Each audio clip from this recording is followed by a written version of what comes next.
جہاں اسپورٹس کے میدان آباد ہوتے ہیں وہاں اسپتال ویران رہتے ہیں۔ مستونگ جو اسپورٹس کے حوالے سے نام رکھتا تھا مگر بدقسمتی سے اسپورٹس کے میدان آباد کرنے میں حکومتی عدم توجہی کا مظاہرہ کیا جا رہا ہے۔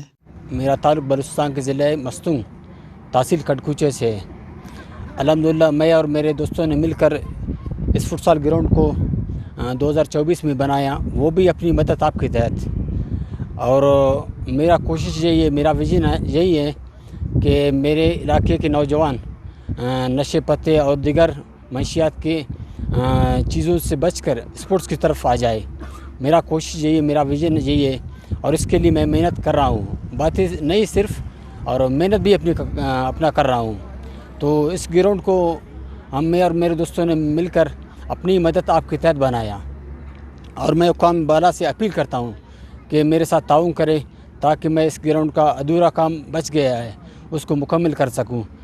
فٹسال انن جوڑ کریں تینا ذریعے جوڑ کریں تھے، اور نن نواب ایم پی اے نواب صاحب نواب اسلم ریحانری صاحبن داخواست کہ نن تو تعاون کے اور کنا جندی اسے مزدور کار اسے اٹھا کہ تینا محنت نزیا اور تینا دیڑی تزیا تینا دا فٹسالی جوڑ کریں اٹھا ظاہر ہوئی تسے تینا بلا اسپورٹس افیسر میں کو اسپورٹس افیسر اتن خواست کے وقت انہوں نے تو تعاون کے رکھ۔ کھڑکوچہ کے نوجوان کھلاڑی اپنی مدد آپ کے تحت فٹ بال گراؤنڈ بنا کر اسپورٹس کے میدان آباد کر رہے ہیں۔ نوجوان کھلاڑیوں نے حکومت سے تعاون کرنے اور سہولیات کی فراہمی کا مطالبہ کیا ہے۔ کیمرہ مین عبدالمالک لیڈی کیمرہ فیض دورانی، وش نیوز، مستونگ۔